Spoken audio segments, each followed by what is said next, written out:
Hello. I'm not going to tell you where I am. Why not? I don't know. I just thought I would inject some kind of sense of drama and suspense. You're probably too young. Mark's talking about this documentary, White Riot, about Rock Against Racism. Do you remember that? Are you old enough to remember that? Uh, um, yeah, I think so. How old am I? 56, 57. I'm that age where I have to think how old I am. I think I'm 56. Yes. Well, it kicked off in mid 1970s to 76, 78. That was kind of the height of it. So it Yeah. kind of tied in with the with punk bands like the Yeah. Clash and X-Ray Specs, Tom Robinson Band, Steel Pulse. Because that whole kind of punk reggae thing was really punk reggae funk all coming together in this kind of melting pot. It just felt like one of those great moments when you felt we can change the world. Yeah, I was into Schubert and Mahler at that age, unfortunately. I think that's why I was racking my brain. Yes, fair enough. It was an unfair question, but you Yeah, were just coming off the back of it, so I just thought, yeah. No, I know on how the off Dominic chance that Raab. you jumped on the stage at a Clash gig at age 15 and Yeah. started spitting, it might be worth asking you. Okay. No. Yeah. I mean, I don't want to go as far as Dominic Raab in being completely out of it, but in the Can 70s, I? I was I very wrote. weird. In fact, I've actually written down Dominic Raab on this piece of paper here, and it's only because obviously we're going to talk about David Copperfield, but Yeah. it just occurred to me when this week Dominic Raab said that he thought that taking the knee came from Game of Thrones, Yeah. that it was exactly the kind of line that you would have put in the thick of it. I mean, it was, but word for word, the foreign secretary thinks that this thing comes from Game of Thrones. I mean, you must be thinking that like every day. Well, not only that, but you do remember that he was surprised about how much stuff came into the country via Calais about a year That's ago. Um, when he was Brexit, he has this. He was Brexit secretary. Then he has this uncanny instinct for being the most inappropriate person to have in the job that he currently holds, which is quite a feat, really. No, I think this is genius. I don't think any of us could have come up with any of this. I think we would have dismissed it. If somebody came up with any of this, we would have said, no, that's just too stupid. That's too silly. And I'm now reaching the state where I think I shouldn't reject any idea because actually there's no way any idea that someone fictionalizes is going to be as crazy as yeah. what's actually happening. Have you found this period of lockdown, Amanda? Have you found it creative, or have you found it like many people, it's just like really difficult to focus and concentrate on anything? It's very odd. I mean, we're in the moment of writing the second season of Avenue Five, which is the HBO show, but it struck me that Avenue Five is about 6,500 people stranded in space with no hope of rescue and a complete lack of leadership. And in isolation, and it's sort of on the one level I can empathize with that, and on the other, I really wish my work was completely different from real life at the moment. Yes, I think I found the longer it's gone on, actually, the less funny I want to be, and the more angry I want to be. But that will take this interview in a whole other direction.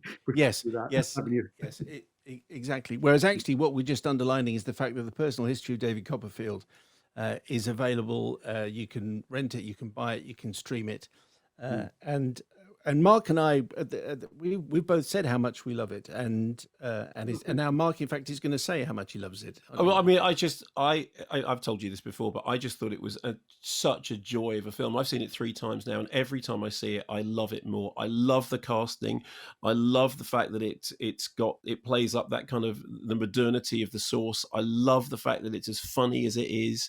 But it also has, depth, and I cannot find anything wrong with it. And believe Hey, me, I've given up looking. I love that film. oh, good. Oh, well, thank you very much. I mean, that means an almighty lot. So thank you. I mean, it was a labor of, I was going to say a labor of love, yes, but it was a labor of, I wanted to I wanted, I wanted to come up with something positive. Really, I wanted to celebrate what I think Britain actually is, which is actually a generous and open and creative country, rather than, as some people would have us think, a kind of inward-looking and isolationist country. And I wanted to, having done 10 years of, Veep and Think of It, I kind of wanted to do something that was positive and optimistic, really, rather than as I probably will be doing for some time, looking at where things don't work and where things aggravate us. So yes, and Dev Patel. I mean, he was just. I could only think of him to play David because he's in practically every scene, isn't he? For like 2 hours, Yeah. and he has to do drama, slapstick, visual comedy, romance, vulnerability, strength. He has to do all these things. I could only think of Dev to play it, really, and I didn't really have a plan B if he'd said no. So I was very grateful. So for what him. was it Go for that it. you'd seen about Dev Patel that made you think he's the Well, guy? You had only one plan. we kind of watched him grow up in Skins and be very vulnerable and gawky and awkward and all that. So he's funny and he's warm. He has that spirit. You want whatever character he's playing, you want him to do well. You want him to come good. And then when I saw him in Lion be very strong and focused and still, actually, it was at that point I thought, that's David. There's David Copperfield, because I knew we had to do this transition across the film, see a life lived, see someone go through life's ups and downs and be, punched quite a lot metaphorically by circumstances, and somehow come shining through in a kind of very convincing and believable and enthusiastic way. And so I could only think of Dev. And it's interesting, when we sat down and after he'd said yes, and I went out to meet him much more kind of intensively to talk about the actual story, we kind of speculated on whether in Victorian England the whole anxiety about where you are in society is related to class and wealth and so on. And if you were poor, you were an outsider. If you worked in a factory, you were marginalized. And whether the equivalent of that today may well be race and ethnicity, or at least part of it, in that we both could identify being born in the UK but coming from immigrant families, how we grew up with that sense of, do we fit in or do we not fit in? What's our background and what's our place and so on. So maybe, without it turning into a kind of manifesto about it, I did think that might be the kind of modern day equivalent of that status anxiety that people went through 150 years ago. And we worked on that. Sorry, Amanda. Go on. on. No, it's okay. That was it. I was actually coming to a natural conclusion. I think so many people came out of that. I mean, it sounds on the one hand a trivial comment, but it's such a colourful film. It sounds like a really naff and cheesy thing to say, but it's absolutely vibrant all the way through, which kind of underlines everything that you've just been saying. Oh, well, thank you. And it's not just how we went about casting it, but we were blessed with shooting it across one of the most glorious summers we've had in a long, long time. And also, I'd said to Zach Nicholson, our DOP, and to the costume and makeup, I said, I want it to be beautiful. I want it to feel fresh, because yes, it's set in 1840, and yes, we went to a lot of trouble to get, to identify the wallpaper that people had and the dresses and patterns and hairstyles that people had.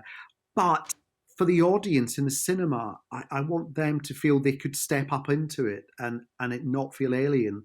That, for the people in the film, they're in their present day. 1840 to them is the present day, and they've got their future ahead of them. And so London should feel like a vibrant, exciting city. Yes, dangerous if you go down the wrong place or fall in with the wrong people, but also so much potential and hope there as well. And I don't know why it is in costume dramas, when people take a book off the library, off a shelf, it's covered in cobwebs, because that book's new. They've just bought it. Why are they looking at it? Because they've bought it. I would be furious if Amazon sent me a book covered in cobwebs. But it's interesting, because in that thing you're talking about making everything vibrant and contemporary, that's very much one of my favorite directors is Ken Russell.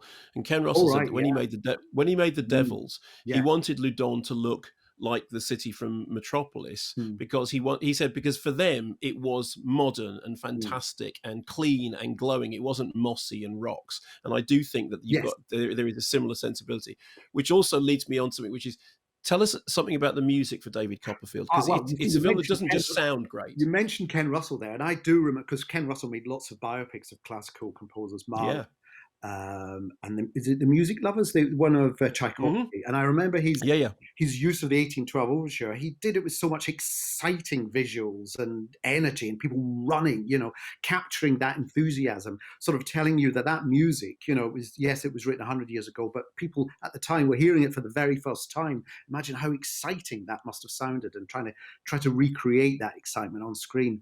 For the music, I worked with Christopher Willis, who did the music for The Death of Stalin. And Christopher he's amazing. He's based out in LA, but he's British. He's classically trained, and we spoke about the kind of musical tradition I wanted to feel part of. I keep telling him I don't want the music to sound like film music, as in the music is telling you everything that's happening on screen, and everything is timed to practically every move that someone makes. I want it to feel like it's an additional voice, an additional actor on set, as it were. So it's telling you something in addition to what you're seeing. And Christopher has a great way of absorbing himself in the composers that we felt might form a sort of template, a kind of suggestion of. So we looked at Benjamin Britten and William Walton and lots of lesser known sort of British composers from the last 150 years, and just tried to capture that sound that they come up with. But then he writes something that has one foot in that tradition, but also one foot in the present. And then he got an existing orchestra. He got the Aurora Orchestra to record it, because they all know each other, so they have that understanding of each other and how they play. And he comes up with this music that, as I say, has a kind of, it's another voice. It's almost like the narrator in a way, if you needed one. So that it supplies something in addition to the lighting and the costume and the performances and the dialogue. Yeah, I love it. I love everything about that film. I honestly can't find a single thing about it that I don't love. So thank you. Oh, well, I shall retire now. Just before you go, Amanda, just while we have you, as a man who's been behind so much of the great comedy that we've seen in this country for a very, very long time, when you were reading and seeing on the news about the BBC and Netflix pulling Little Britain, and then the Fawlty Towers episode being taken away and then being re-edited, and I'm not quite sure people were complaining about the right thing about that anyway, and then John Cleese talking the BBC cowardly and gutless and saying, well, we laughed at Alf Garnett, and then Harry Enfield going on the radio and defending the use of blackface when he was playing Nelson Mandela. As someone who's just been a part of our comedy lives for a long, long time, what have you made of that conversation? Well, I was interested to see that some of the people behind Black Lives Matter in the UK were saying actually that this was in danger of being a distraction. My feeling about it always is you've got to keep moving. You've got to keep moving forward. And the important thing is actually not so much, what's up online, what's available, what's in it, what isn't, but what are we doing now? How are we not what stories are we telling, but how are we casting? What's our crewing like? When this industry gets back up and moving again, and I think that's much more important. And especially, we talked a bit about it in David Copperfield, but if it prompts casting directors and producers to start thinking, we have to cast, we can cast a different way. We have to cast from 100% of the amazing acting talent available to us. Why should we restrict the percentage of people we cast from? Then hopefully they've taken something from the film. So I'm always thinking, what I do with, say, something like Avenue 5, when I'm looking for new writers, I ask the writing agents to send their kind of new writing talent, but to remove all the names. So I have no idea as I'm reading, background, name, gender, ethnicity, education, nothing.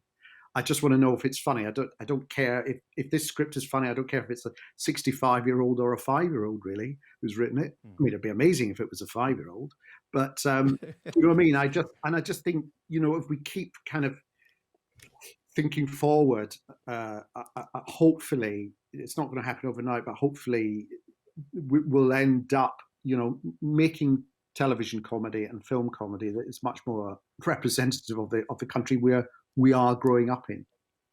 Can I ask you one thing very quickly, which is, if you were writing a political comedy now and you wrote into it a character who decided to test their eyes by putting their family into a car and driving to a castle, wouldn't you take that out on the grounds that nobody would buy it? Well, I don't know. You see, that I think is one of those. I mean, it's so abstract. It's so left. You know, I don't know. I don't know how any writer could have come up with it. You know, it's not an obvious. It's not an obvious one. You know, it's not the foreign secretary doesn't know where France is. It's the